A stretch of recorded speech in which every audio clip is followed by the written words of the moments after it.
everyone, this is K. Harshini, Assistant Professor, Ripley Department, Institute of Aeronautical Engineering College, Hyderabad. So today we are going to study the topic of mathematical modeling of physical system. So what is a mathematical modeling of a physical system? So now we are going to see, actually before going to the mathematical modeling of physical system, first we will study what is a physical system, right?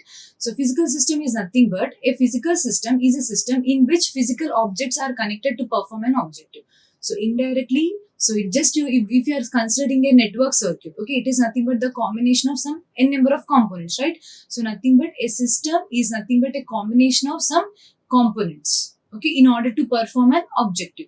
So actually, what is our next mathematical modeling, right? So a mathematical modeling is a set of equations that represents the dynamics of a system. So actually, why we are going for the mathematical modeling of a physical system? Because in order to analyze and design a control system, so this mathematical model is going to help us in order to, suppose in order to analyze whatever the control system it is, so that we are going to analyze by based upon the mathematical equations of any control system, right?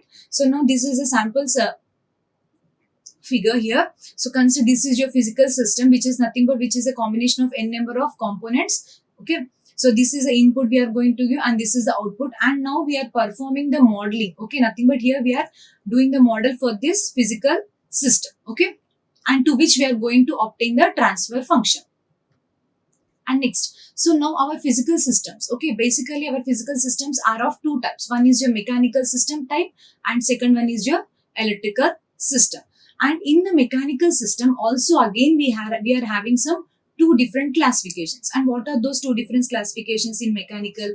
So first one is your translation type and second one is your rotational type, okay? So now what is meant by translational type and rotational type? So the name itself is saying the translational mechanical system, okay? So in mechanical systems are nothing but the system which are having some type of motions, right? So here the motion that takes place along a straight line, okay? The motion which is occurring along the straight line, okay? Such type of mechanical systems come under translation system type, okay? And here rotational systems are nothing but here these are also mechanical systems in which motion is also done, but it is done in the fixed axis. So let me take an example here for translation type. Let me take an example of like a duster or pen or pencil, okay? So nothing but those are moving along the straight. Suppose if you are placing them on a table, so it moves along the table only. So next for rotational type, I can take an example of motor, right? Because motor is nothing but, so inside the armature part rotates across the shaft. Nothing but your shaft is maintained at fixed axis, but inside the parts will be rotated. Okay, so that is the best example for your rotational type. So now we are going to see in translation system. So what are the basic type of elements which we are going to consider in the mechanical type translation system, right? So here the basic elements are mass, spring and dashboard, right? And here, so we are saying that the displacement is done along a particular straight line, right? So here what are the variable terms which are involved in these are nothing but your displacement, velocity and acceleration. So these are the variables which are involved in the movement of straight line path, okay? So displacement, which is denoted with the letter X, and velocity, which is denoted with the letter V, and acceleration denoted with the letter A, okay? So now in the next we are going to study about these three elements like mass, spring and dashboard individually, okay? And first one is about mass, okay? So now we are going to study what is mass, and this is nothing but your mass and here, so what is this Fm here? So this is nothing but the force opposed on the mass. So whenever we are doing this translational type, so here what we are going to do, we have studied what are the three basic elements, right? Like mass, spring and dashboard, and all these are going to act on the law of Newton's law, right? So here this is nothing but the mass, and this Fm is nothing but the force, okay, opposing force applied on this mass M, okay, Fm.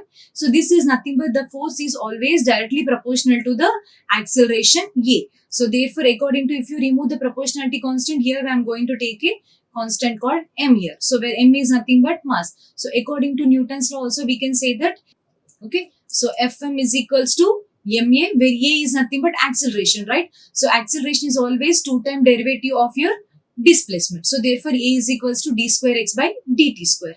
And here this is nothing but the total force applied, and this is nothing but the Fm is nothing but the force opposed by the mass m. Okay, and which is equals to m into d square x by dt square.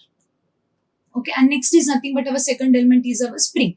Okay, this stores the energy in terms of a kinetic energy, and this is denoted with the letter K. And if you are applying the force in this direction, the displacement is also done in the same direction.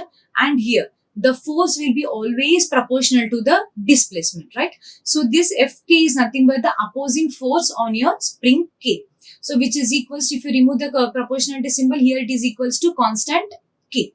And here this F is equals to Fk, which is equals to K into X. Suppose, okay, here this is a spring and which is having a displacement of X, then you have got, then we have got an answer of Fk is equals to K into X, right? Suppose if your spring is having two displacements, right? So one is moving, one is having a displacement of like this X, and next is having a displacement of X1. So nothing but now your spring K is in between two displacements. So then how we are going to write a force opposition on the spring? So I am going to write like this: Fk is equals to K of X minus X1. It depends. If you are writing the equation with reference to X, then we are going to write like K of X minus X1. Suppose if you are writing the equation with reference to the X1 side, so then my Fk is equals to K into X1 minus X. Same like our loops. Okay.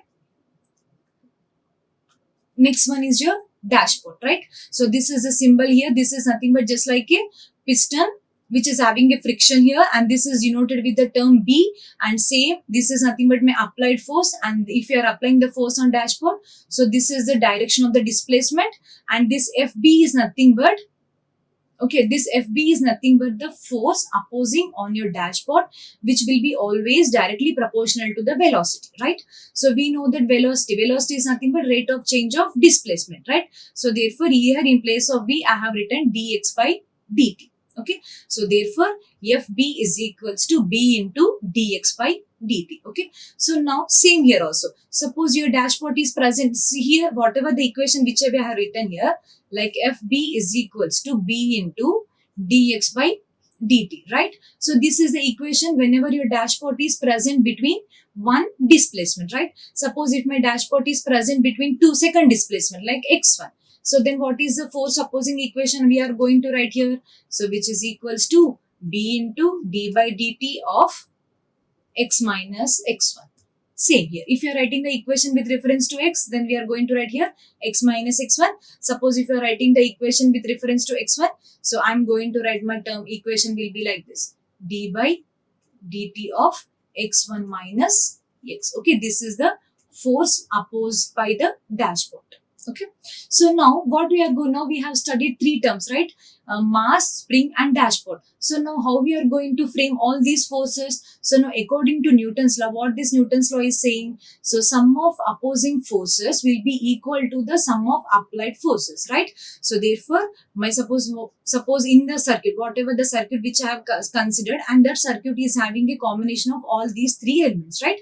So therefore my total force now it will be equal to, suppose I have considered a circuit like this, like mass, spring and again a dashpot. Okay, my circuit which I have considered is like this. Okay, like this with a mass M, spring K and dashpot B. So now I am applying a force here. Okay, right? So now how I'm going to frame the equation here? So according to Newton's law, what it is saying? So it's my sum of applied forces. So here in this example, how many applied forces are present? Only one applied force, that is your F, right? So sum of applied forces F is equals to sum of opposing forces. Okay. So here how many elements we are having? Three elements, right? And each element is having its own opposing force. So for example, for mass, what is opposing force here? Fm. And for spring, what is opposing force here? Fk. And for dashpot, it is Fb, right? So therefore, according to Newton's law, I'm going to frame the equation like this: F is equals to Fm plus Fk plus Fb. Okay, so this is how I'm going to get the equation. So just how we have written the equation in electrical system by using loop analysis, mesh analysis, similar. Okay, and now next we are going to see about the rotational type. Okay, so here rotational system is nothing but the elements. So already we have said these are also the mechanical terms, but these are rotating around the fixed axis, right? And here what are the terms involved here? This is nothing but your moment of inertia, moment of inertia. Okay, this is the only term different, and this is denoted with the letter J. And second term is your spring, and third term is again dashpot.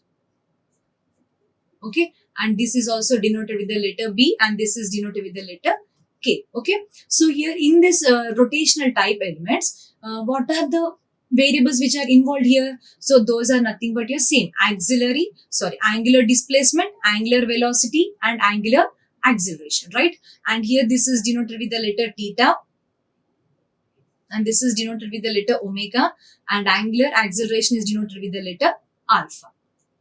Okay, now we are going to see the first term in the rotational type, right? So in the rotational type, what is the term? Moment of inertia, first one, J. Okay, that is denoted with the letter J. And here Tj is nothing but here in moment of inertia. So there we are talking about force, right? And here we are talking about the torque. Okay, without the application of the torque only, then your rotor will start rotate, right? So therefore here I'm going to take as a input as torque.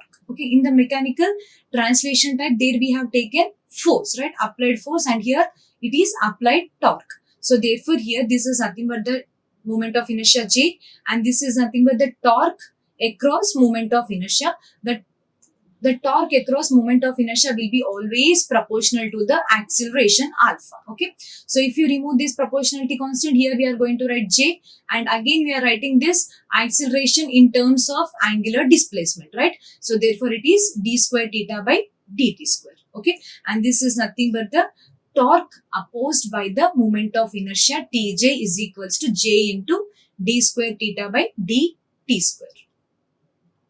Okay, and this is nothing but our spring. Okay, second element, that this is our spring, and same here Tk is nothing but the torque, opposing torque of a spring. Okay, Tk, so this will be always proportional to the displacement, right? So therefore Tk is equals to, if you remove the proportionality symbol, it is K into theta. Okay, so this is nothing but the torque opposing across your spring, which is equals to K into theta. Okay, same example which we have done in our translational type also. So here according to this particular figure, here my spring K is having only the applied torque T, and it is having a displacement of theta, right? Suppose if your spring K is present between another displacement like theta 1. Okay, it is present between two displacements. So then what we am going, this is theta 1 and this is theta 2. Suppose, consider. Okay, so then my torque equation I'm going to write like this. So will be always proportional to theta 1 minus theta 2. If you are removing this proportionality constant, T is equals to K into theta 1 minus theta 2. Right? So similarly, if you are writing the equation with reference to theta 1, then we are going to write theta 1 minus theta 2. If you are writing the equation with reference to theta 2, so then theta 2 minus theta 2. Okay, and this is our third element, that is our dashpot. And see, this is a symbol of dashpot, and this is nothing but the applied torque, and this is your angular displacement theta, right? And here this is Tb is nothing but torque, opposing torque of the dashpot B. Okay, so Tb is directly proportional to the angular velocity. Okay, same, the proportionality, the terms will be same in the translational type and in the rotational type also. Okay, so where Tb is equals to, if you remove the proportionality constant, B into omega. Okay, so therefore B into d theta by dt. So similarly, so again if your dashpot is present between two displacement like theta 1 and theta 2, so then what we are going to write here? So that is Tb, which is equals to B into d by dt of theta 1 minus theta 2. Okay, so this is how we are going to write the equations. So why we are writing the equations? So now we are learning all these equations, and then next, based upon the circuit, we are going to use all these terms which we have studied individually, and then we are clubbing them, right? And here, and we have in the rotational type, we have also studied the three elements like moment of inertia, spring, and dashpot, right? So here how we are going to frame the equation in rotational type? Same as your translational type. So what was the law which you have used there, ma? Newton's law, right? Here also we are going to use the same Newton's law. And what that Newton's law states here? Number of, or nothing but sum of applied torques is equals to sum of opposing torques. So therefore, so suppose your circuit is having a combination of all three elements. So therefore, my equation will become like this. Okay. So suppose if I am having only one applied torque here, therefore T is equals to Tj plus these are nothing but the opposing torques, right? Okay, so this is how we are going to frame the equation. Okay, sum of applied torques is equals to sum of opposing torques. So now we have studied in mechanical system, we have studied the rotational type and also translational type, right? So now what is our next physical system? Next physical system is electrical type. Okay, in electrical type, what are the elements here? So already we know resistor, inductor and capacitor, right? So now we have to write the equations for these resistor, inductor and capacitor. So is this the symbol of my resistor, right? So for this, what is the equation? We are going to write voltage equation. V is equals to, suppose for this resistor, the V of T is an applied voltage and current I of T is passing, right? So therefore, I am going to write like V of T is equals to I of T into R.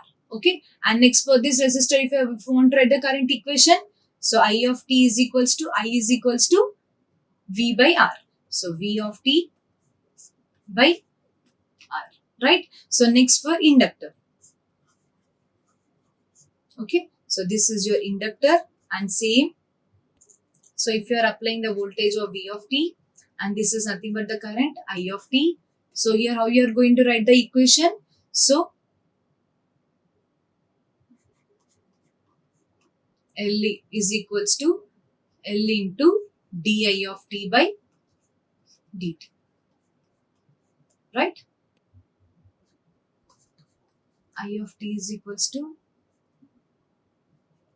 integral of V of T into d of T. Okay, and next is your capacitor.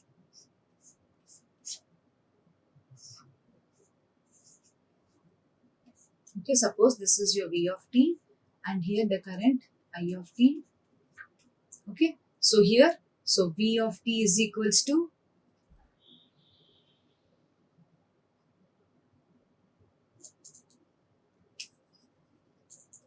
so for this V of T is equals to 1 by C integral of I of T into dt.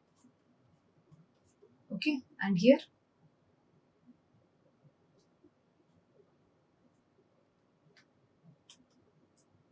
it is I of T is equals to C into dV of T by dt. Okay. So these are the equations for electrical system. So nothing but resistor, inductor and capacitor. Okay. So this is a voltage equation and current equation for a resistor, right? And these are the voltage equation for inductor and this is a voltage equation for the current equation for the inductor. And these are the voltage equations and current equations for a capacitor. And in the next class, we are going to take a sample circuit and we will solve it. Thank you. Like, share and subscribe. Hit the bell icon for more updates.